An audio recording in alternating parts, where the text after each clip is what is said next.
Hey everyone, Andrew here. I appreciate you joining in for another episode of Our Last Mill. And before I get in, I'd like to just say if you haven't yet, please go rate, review, subscribe, whatever you can to help try to grow the show. I've said before, I'll say again, this is ad free, this is a passion project. My whole goal with this show is to try to help people have conversations around grief and try to normalize that. So, if you believe in what I'm doing, if you get any enjoyment out of this whatsoever, or if you think somebody else might enjoy it, please just take time to, like I said, rate, review, and just share it with someone. Okay, let's jump in.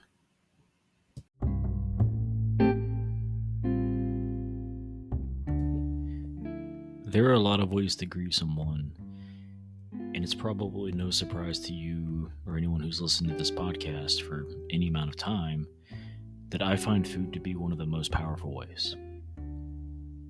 I've regularly had guests on this show who told me that before speaking with me, they had never made a connection between food and grief. But coming on the show helped them to kind of think through that and see how there is this connection of people that we lose, that we grieve, that we love, and foods that connected us and bonded us. Honestly, I've heard the sentiment more often than not. So you can probably imagine just how excited I was to find there's someone else out there who's made the same connection between food and grieving loved ones. And not only have they made that same connection, but they're sharing it with the world and honoring the memories of not just her loved ones, but people across the country who've passed away. I've spoken about this before, but I think this week is worth repeating. Social media can be such a powerful tool for connecting us. My guest this week does an amazing job of reaching across not only states, but also generations and families. And she does this in a way to celebrate people. I think her story is incredible. I think the work that she does is amazing. And it's honestly just an honor and a pleasure to have had the chance to sit down, talk with her, and now share it with you. So I do hope you'll enjoy the episode this week. Trigger warning at the beginning of the show, as always. It does talk about death, so please just be mindful as you listen.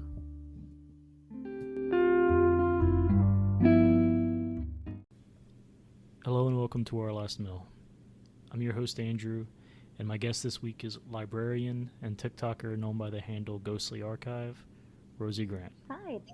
Rosie, thank you for joining me. Thank you so much for having me. Yeah, I've really been looking forward to this interview.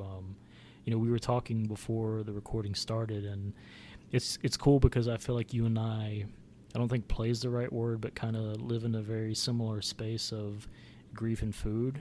So I've been looking forward to this one, so I'm glad to have you Same. Such an honor. It's fun to just talk food and all the elements of food with someone who gets it.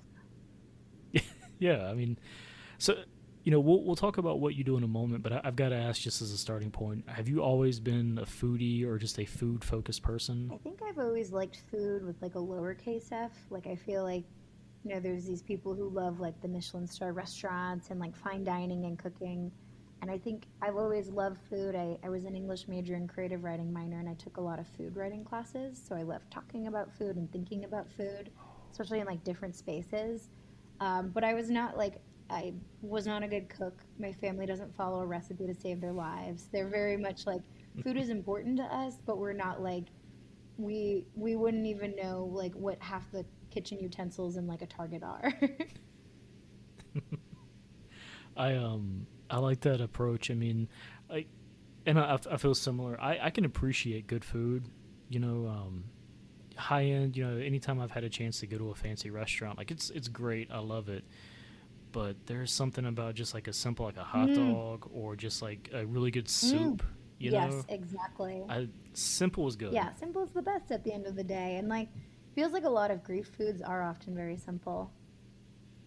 Yeah, that's a good point. I mean, it feels like when someone's grieving, like they need. I'm not trying to be facetious, but I mean they need carbs and Yeah. cheese and and something hearty for them. Yeah, no, I think it's exactly that. I have a bunch of now my collection of books is like funerary foods, and most of them are like potatoes, cheese, sugar, carbs. Like That's really what we want at the end of the day. Yeah, I mean, because it's something that makes you feel good. Mm, I've talked on the show before. When I think about like my grandmother, for instance. When I think about her, it's not like fancy food that reminds me of her. It's just simple stuff. That's what reminds me of her. exactly that. Yeah. Yeah. I mean, we'll talk about this more later on, but when I think about people who have passed away, the foods that I would make to like remember them are like a grilled cheese sandwich. Yeah. See, that makes perfect sense to Mm. me. But so can you tell the audience a little bit about what you do and where that got started? Yeah, so I cook recipes that I find on gravestones. It's been happening for about 2 years now since I heard of the first one.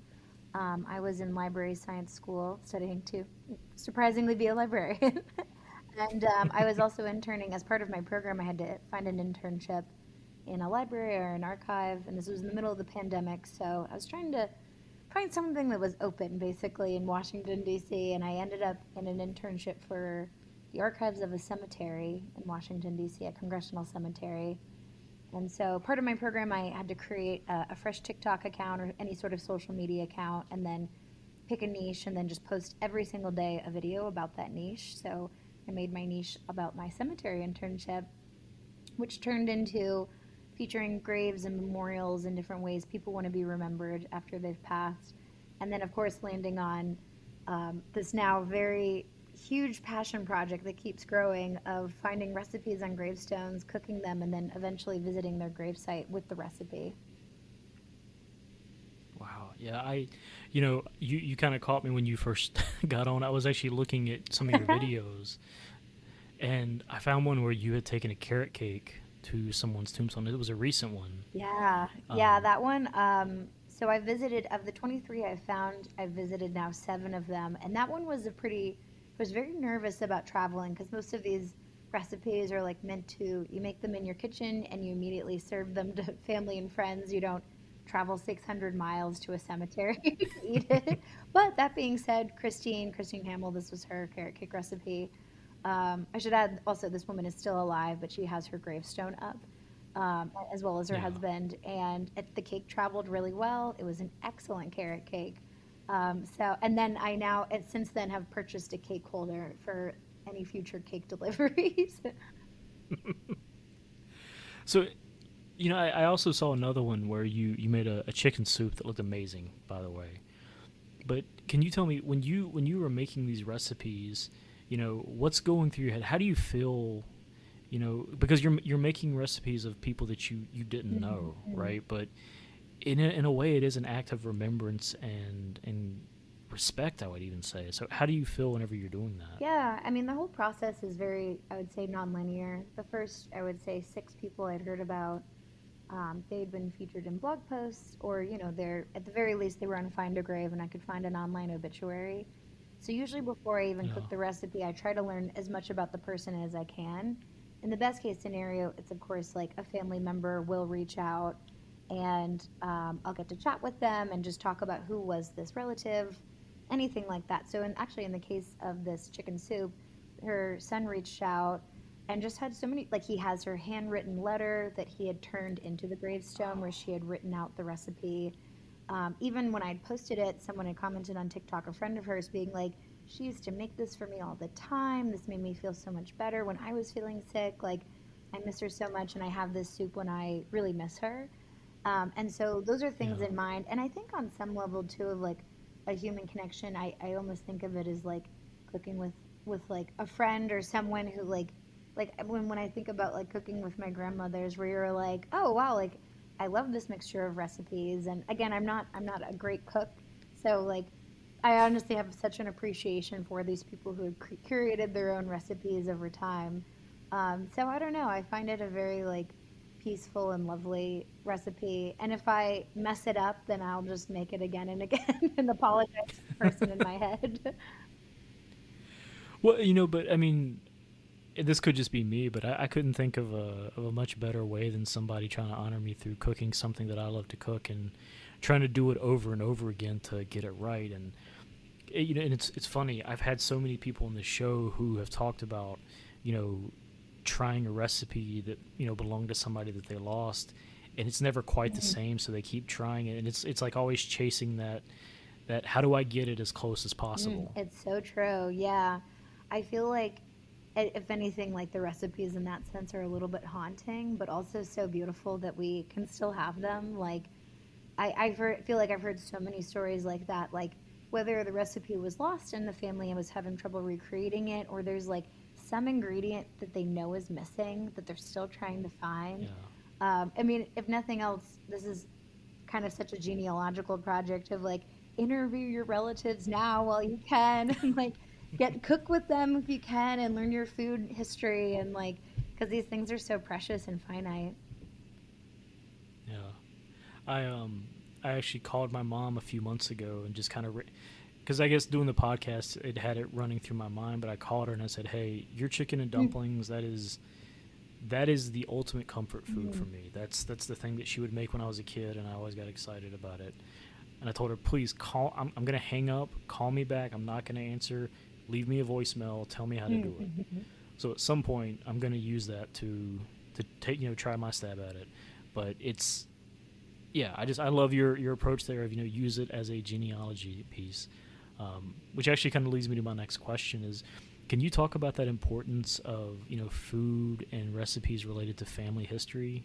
Oh gosh, yeah. I feel like family history is so much like a core of this project, particularly because it feels like for a lot of people. So I'll start with Naomi Odessa Miller Dawson, who was the first recipe gravestone that I'd heard about.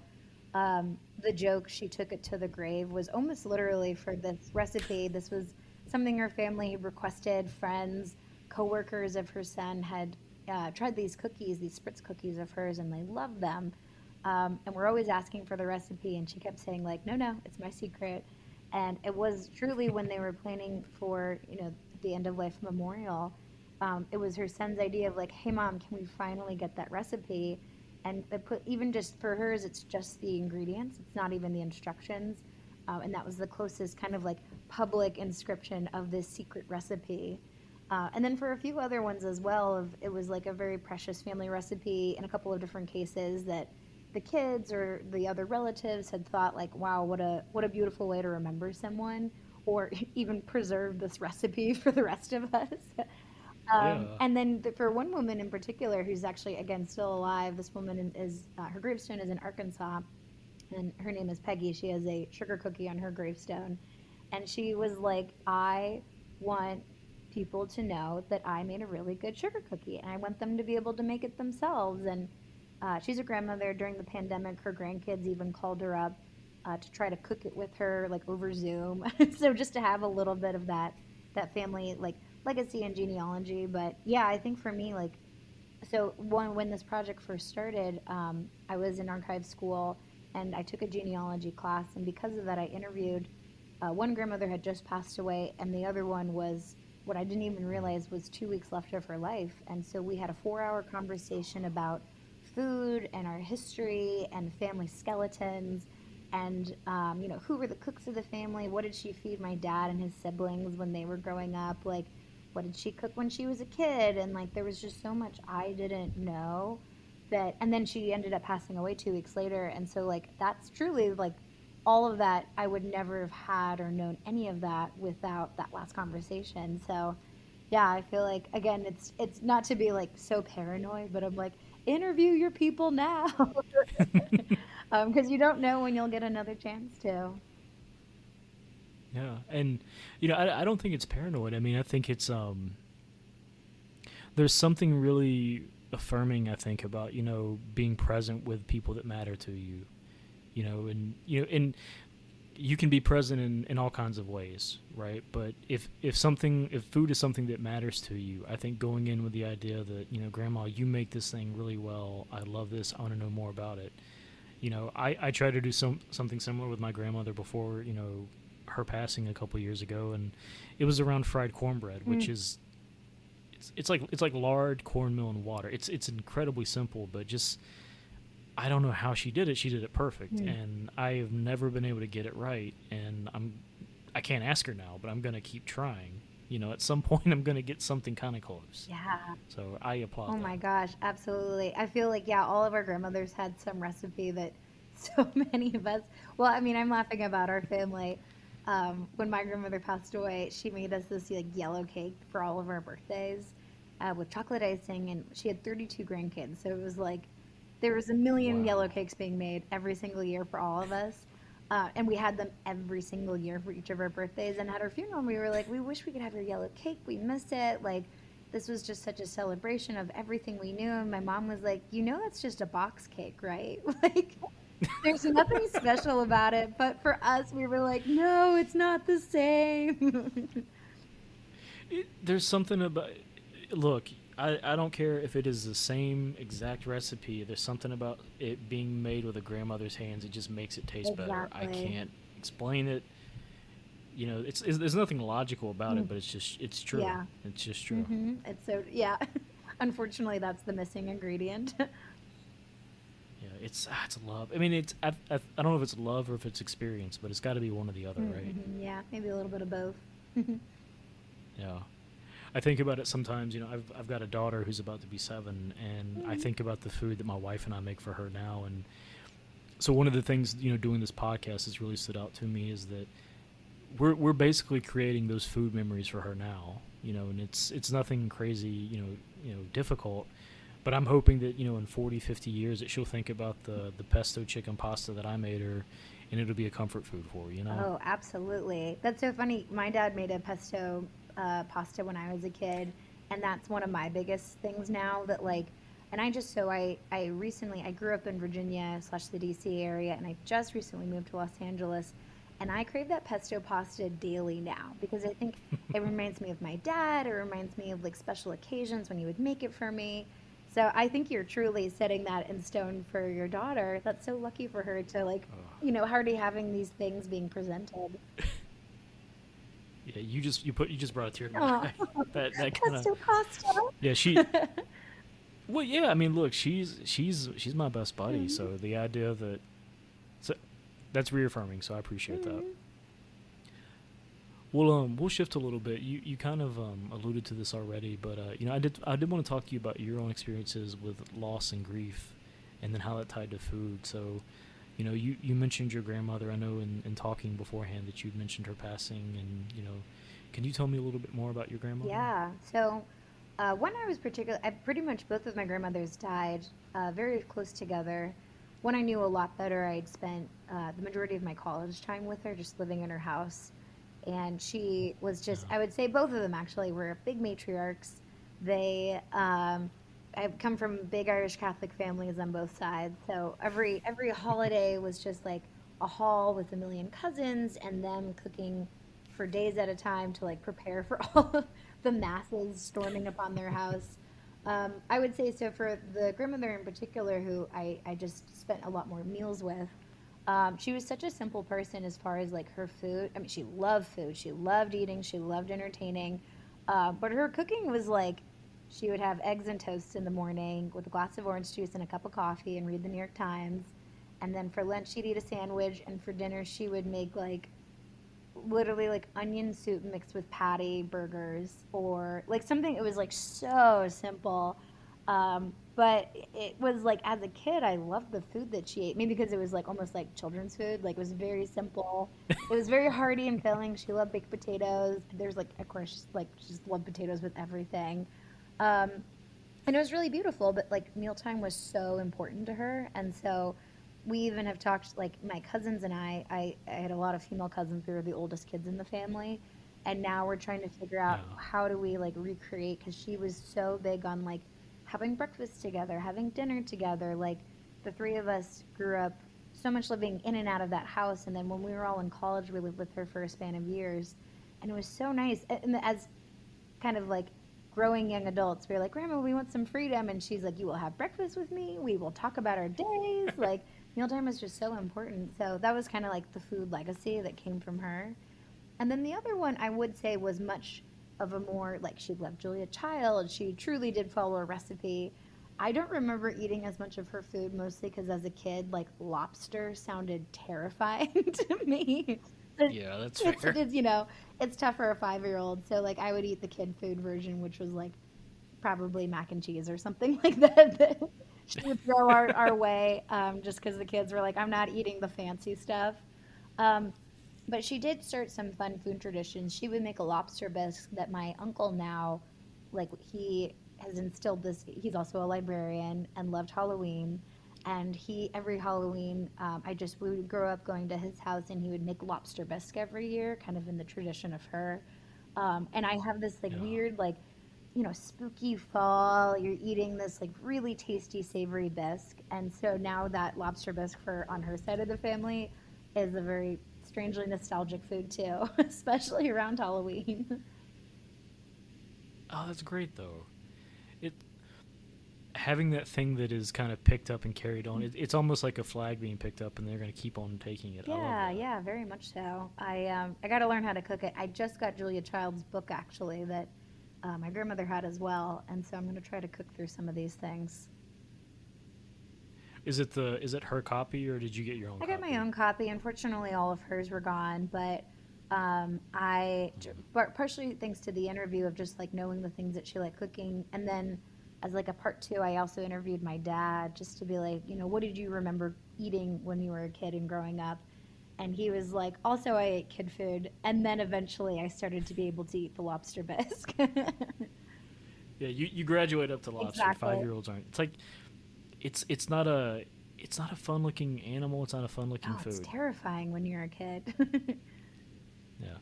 I mean, I'm 36, and I don't know. I'd still be kind of Right? weird. Yeah, no, exactly. You're like, those things, those are big pinchers. No, I like too that your other grandmother. Obviously, the food's important because food is important, right? But I love that she looks at food as it's not just fuel.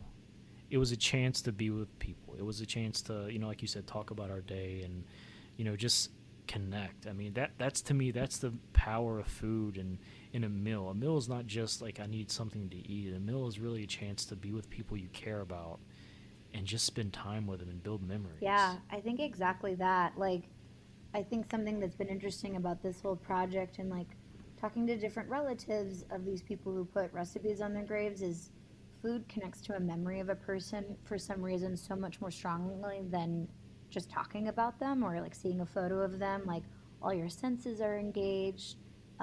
Marcel Yeah. Proust, I think that's how I'm saying his name right, the French writer, he writes a lot about in Yeah. remembrance of like the past and how food like connects you to your childhood so much more powerfully.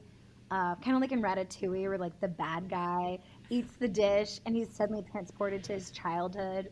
Like I think food has just this like really really powerful like transportation mechanism that like all your senses go into it and you can just be with that person in your memory.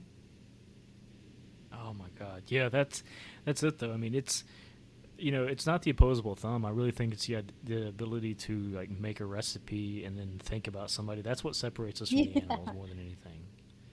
You know, I don't know Ratatouille. He did hit the Ratatouille really well. So maybe that was it. Um, no, I love that though. I love that she made it more than just the mill. Mm-hmm. Uh, would you say that in grieving her and the work you've been doing has that helped that grieving process? Has it influenced in any way? I think so. I mean, I think for either of them, they wouldn't. I always joke about this. Like I think would be somewhat comfortable with the cemetery side, very happy about the food side. They wouldn't even understand the TikTok side of it. But the food side, I Fair. think they would be so on board with. I mean, most of the women who I cook the recipes are the majority of them are grandmothers, or great grandmothers in Yeah. some cases too. And if anything, like in my own family, they all, so both of my grandmothers have beautiful gravestones. But we've had conversations of like, oh, would this have been something we would have considered? We were very traditional in our like memorials to them. Um, what would have looked like if we had had this discussion while they were still alive? Of, do you want anything else on your grave? Like my own family, we've started having these like very light conversations of like, how do you want to be remembered? Do you want to be in a cemetery? Do you want to be cremated? Like, what does that look like for you that feels who you are, I guess. Yeah, I don't Yeah. know. It's all very interesting. Yeah, so that is an interesting that you bring that up because it's not a comfortable topic, and I think the way you're talking about it, kind of starting lightly with just a little bit of conversation, probably is a good way to do it. Um, I don't know if you've experienced this, but I know for the last year plus doing this podcast, I mean, I have definitely thought more about death in that time, and sometimes I have to try to shut the voice up because I'm like, I don't need that today. I don't want to dwell on that today. But that idea of being remembered and the legacy I leave behind, that's definitely been more at the front of my mind for the last year plus. Yeah, I would say, I mean, especially you doing a topic like this coming out of the pandemic, like, I think the world, we're all a lot more aware of our own mortality than we're necessarily comfortable with. I remember Yeah. thinking of, I remember like first being aware that we'll all die someday and being so freaked out by that. Like, I think it was, of all things, it was such a, like, it was, I think I read like the Diary of Anne Frank, and like she's kind of like talking about Mm. legacy, and she's like, in her own journal, she's like, I want to go on living after I've died. And that really struck me because I was like, oh my God, we're all going to die someday. And like, how will we be remembered? And I'm like, but my parents, are they going to die? Like, I remember like that kid moment where you're just like, this is absurd. And that doesn't Yeah. necessarily go away into adulthood. We just learn to manage it on a day to day basis. But it's a pretty absurd thought that that's just kind of part of life. Yeah. I remember the same idea the first time of like, wait, this is just gonna end one day. Yeah, that's Yeah. it. And for me, it was I was in I was in church.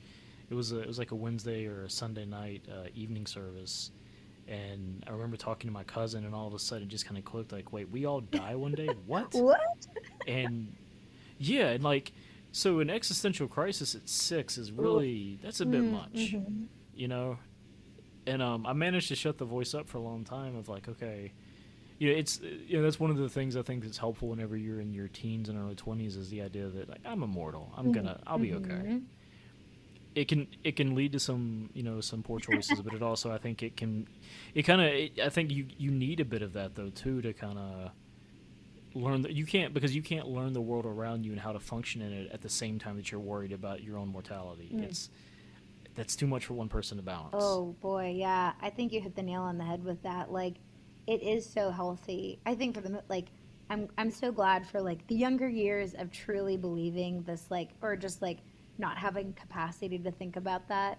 And there is that time when your life, whether, and I think it's often when a relative dies or someone gets injured, that Yeah. you're just like facing something that you're like, oh boy, I was not ready for this right now. It's something that I was not aware of pre-pandemic, the death positive movement, which is just the idea that like people and society are better off if we do on some level consider our own mortality, and like that doesn't have to be like I think about death every day, and it's not death positive in the sense of we're like yay we're all gonna die, but more of just Yeah. like I accept this. I have healthy conversations with loved ones about like remembrance and memorial, like whatever that looks like for people. But yeah, that wasn't something I was even remotely aware of as of like even like 2+ years ago. Yeah. And I've heard more about the death positive movement as well. I actually spoke with a death doula several months ago, and for someone like her who is willing to, she volunteers to be with people at the end of their life, so that no one is Mm. alone, or that to be with family so that they have somebody to help them kind of just handle that entire process when they're losing a loved one. I mean, it's like you said. I don't look at it. I don't look at those people as like, oh, woohoo, death. But Mhm. I look at those people as like, hey, this is natural as living, and how do we help people in as compassionate a way as possible to get through it? I Yeah, guess. it's such a calling. Congressional just hired a death doula, and she is wonderful. She is so compassionate. She's just such. She has so much like joy in her, like just like of just like she knows. I think she knows that this is like a job that not everyone can handle, but she, for whatever reason, can. Same for Yeah. people who are like hospice workers or nurses, things like that. So I have to say that like I'm so impressed with that. I don't know if I could ever like. I'm like that's something that I like. I'm gonna handle the TikTok side of it and let the amazing death doulas. Yeah, because they're truly like if any of the listeners are needing someone as far as like talking about these really tough topics. If they can find a local death doula, I feel like it's becoming a much more common profession. And like, yeah, a lot of cemeteries are starting to hire them just to like help families in the process. Yeah, I'm with you. I couldn't do it. It would just be Yeah. too hard. I know I'd be too attached. Um, I had an uncle that passed away when I was in high school of cancer, and he had a hospice nurse there with him at the end, and she was just the Mm. kindest, most empathetic person. And I just remember thinking, I don't know how you do this, but I am so thankful, that she Yeah. did. Um, I think I feel more comfortable on the other side of it with the people that are, grieving and just trying to give them space to talk about that. I feel better about that. Um, but I am thankful for the people that, are able to do, the end of life care because it's Yeah. vital. It really It is. absolutely is. I'm gonna have to go back and listen to that episode with this person. That just, what a wonderful guest. Yeah. I'll plug her again, Nikki the Death Doula. She was such a and she'd been through something in her own life, and that was kind of the calling for her. And it's like you mentioned a moment ago that losing people as we get older, I think, is kind of that spark of like, oh my God, it is all finite. How do I make the most of the time I have?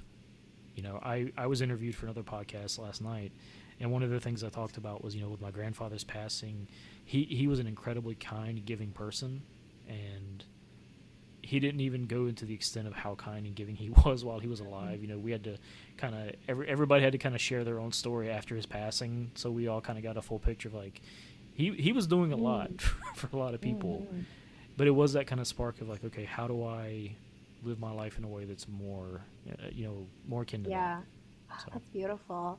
And it's so nice to be able to be in a place to like reflect on that. Like I feel like after whatever happens to the person and there's like that just period of time where you're just there's so many emotions, but to get to the time where you're just like they were awesome. How do I have a life like that?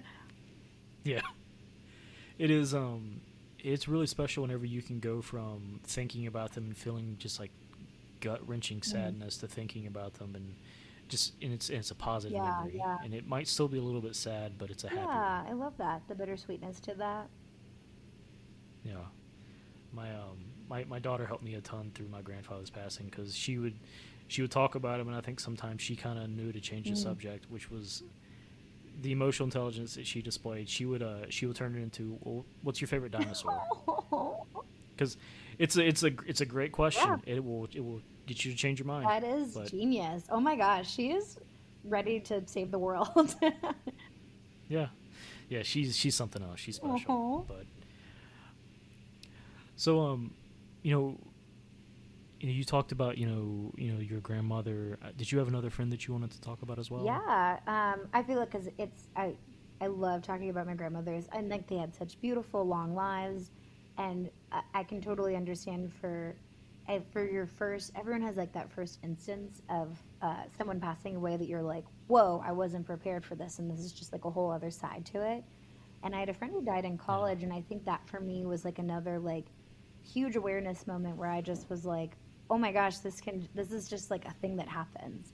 And but even thinking about the food side of it too, whenever I have like something that my college served that we were a little bit too excited about was this thing called grilled cheese Thursdays, and it was literally just a grilled cheese sandwich, and you would get like tomato soup, and they like somehow branded it in a way to make it such a cool meal that like all of us freshmen we were like, oh my gosh, grilled cheese! Like we were just like so obsessed with this, and she passed away my junior to senior year, but even in that 3 years that we all had together, we met like first semester, 8 a.m. Monday morning in an English Brit Lit class. And our group really bonded together, and we loved being English majors together. We loved going to the dining halls, and we would just like eat breakfast and talk about what we were learning in class. It was such like a beautiful, special time. And so I really think about that every time I have like a grilled cheese sandwich. You can't get any better than that, anyways. But whenever I'm No. like thinking about her, that's the food that I would associate with her. And these like really like ridiculous 8 a.m. mornings.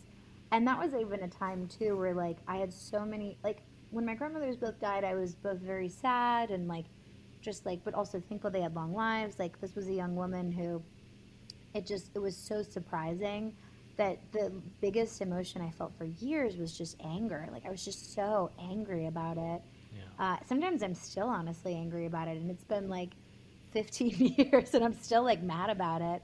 And so I think also food has been just like a very helpful, like, there's just so many emotions that are wrapped up in grief that, like, the comfort of food, like, I'm very lucky that at the end of the day, like, a very comforting food is the food that I would associate with this person. Yeah. Is that something even still now? It sounds like even still now, you'll when you have that, you'll think about her. Have you ever? Do you ever still purposely go and like I'm gonna have a grilled cheese today to think about her? I will usually on the anniversary of her death is like a time. Sometimes even just I'll make a grilled cheese sandwich just because, and then I'll like think about her in the I don't know. Like it's just such a Yeah. funny. Again, thinking about how like food and like the memory ties and the smells and the tastes, like it'll be something so innocuous, and then all of a sudden I'm like sophomore year thinking about like a time that we were talking, and I'm like, whoa, like how did I get here? Like I was just eating my grilled cheese sandwich, and suddenly I'm here.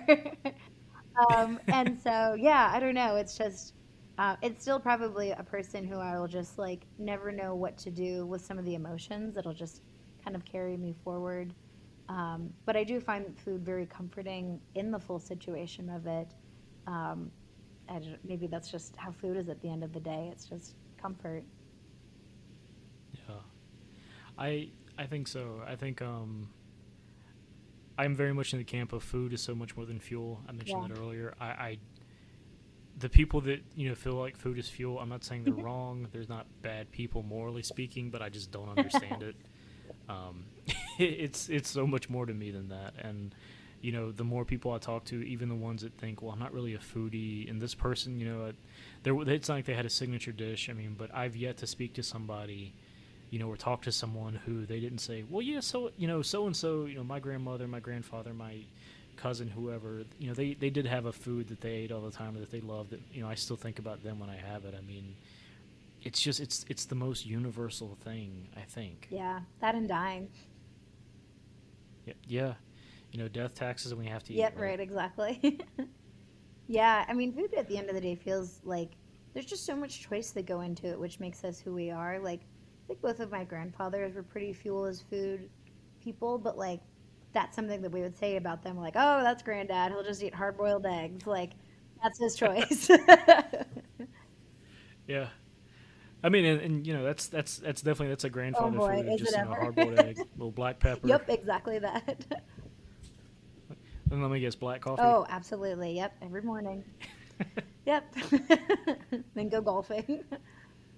Yeah, but you think about it, even something as simple as that, you can think about them now and kind of laugh while thinking like, yeah, just a hard boiled egg. That was enough Yep, for them. exactly that. Yeah, I don't know. It's so funny. Like, if I like, I almost want to do like a genealogy chart of because that was like the first exercise they had us do in genealogy classes. Like, you have to hand write out your tree just to kind of test your knowledge. I would love to do a genealogy chart of like my relatives and their food choices. Like, my mom loves salads. My dad loves grilling food. My brother's a vegan, and like put like their favorite dish. Like, that could be a very fun Oh, exercise that'd to be do. cool.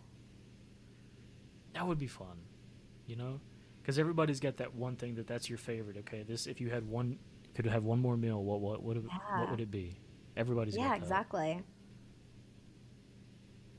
Look, I'm not going to say that that's the new TikTok series, but I mean But that's it started here, folks. take it and run with it. So I did want to ask to the work you've been doing, it's definitely growing, and it's impressive just how much reach it's had, and I think it is because it is something that is so relatable.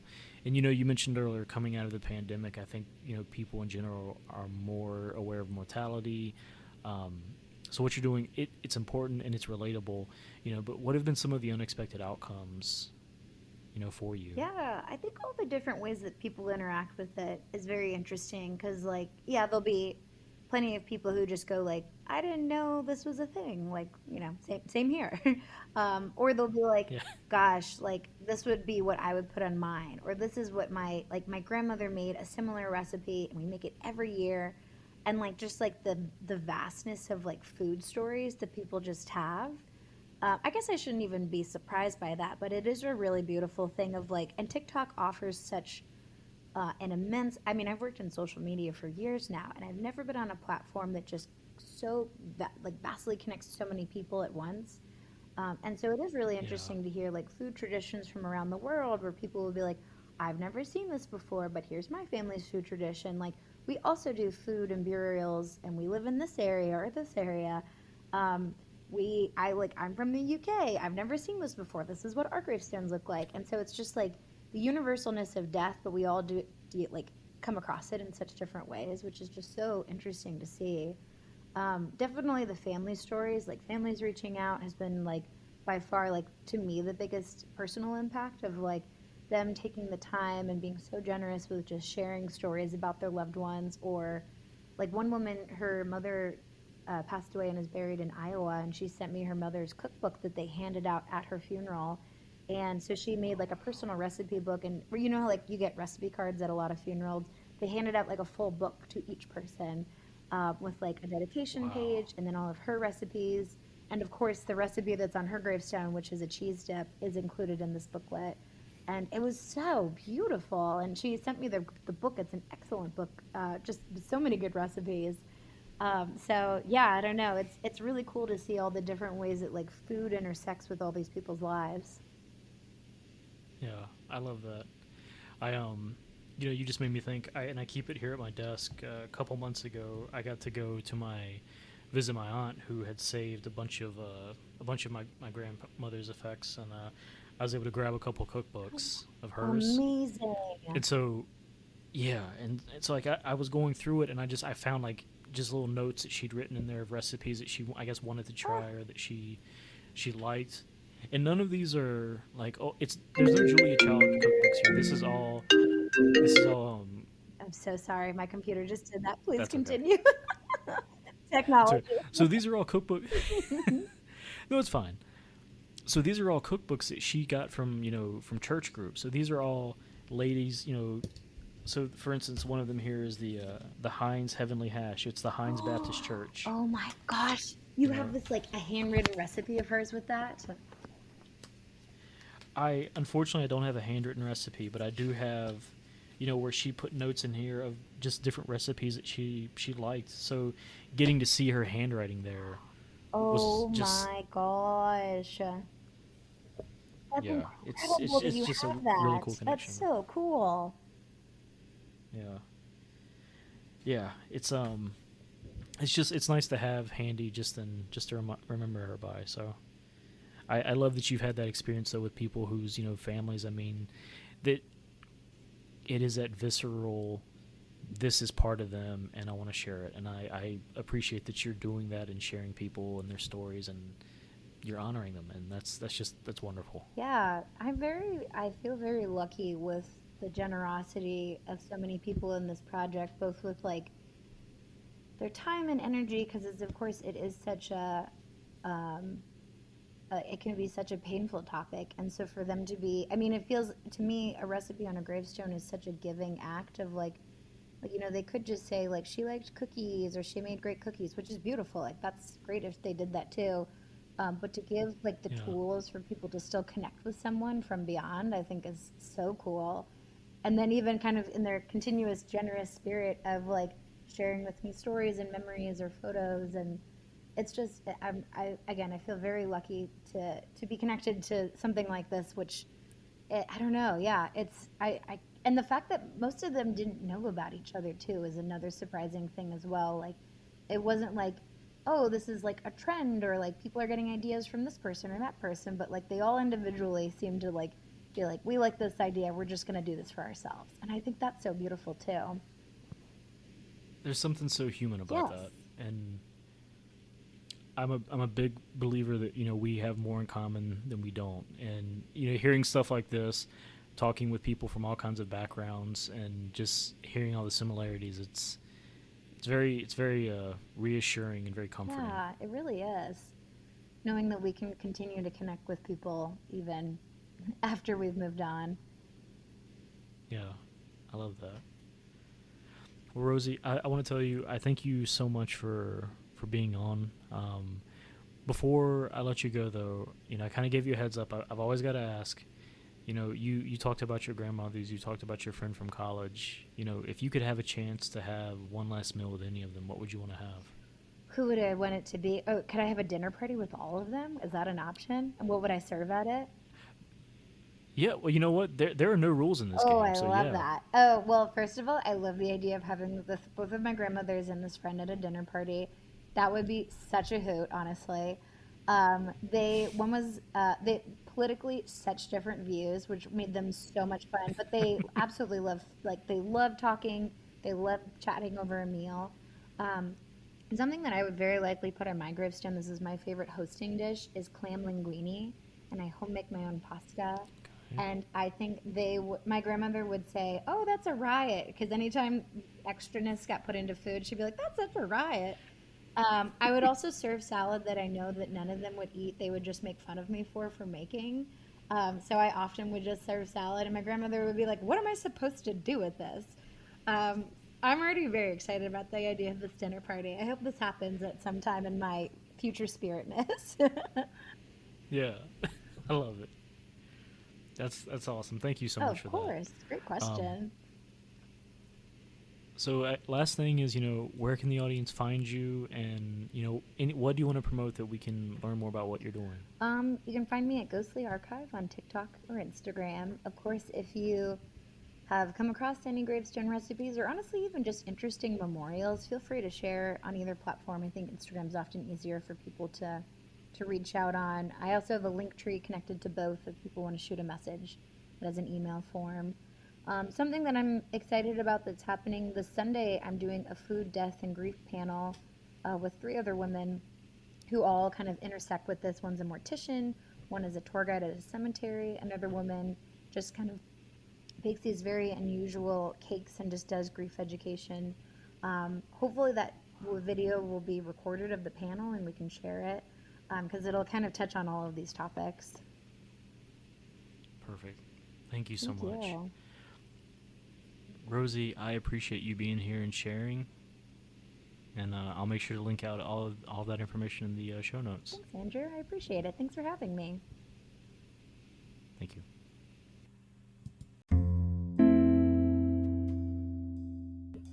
Thank you again to Rosie for joining me and sharing about her loved ones as well as her work. You can find her on social media at Ghostly Archive. I'm going to link to her link tree, her Instagram, her TikTok, all of that in the show notes. Go check it out because what she does is really cool and is a great motivation to, just learn more about your loved ones while you still have them and learn about food traditions in your family. So please go check that out. I think it's incredibly important. You can also subscribe to Our Last Meal wherever you are listening. And again, please take time to rate and review so that other people can find this podcast. I'd also love if you follow Our Last Meal on Threads, Instagram, TikTok, YouTube, any of the social media at Our Last Meal Pod, or you can go to ourlastmeal.com. If you're interested in being a guest of the podcast, really reach out to me anyway. Any kind of DM through social media, ourlastmealpod@gmail.com, or if you go to the website, there is share your story at the top button on the page. Reach out to me. I'd love to talk with you. I'd love to let you share your story. Until next time, please take care of yourselves and go share a meal with someone you care about.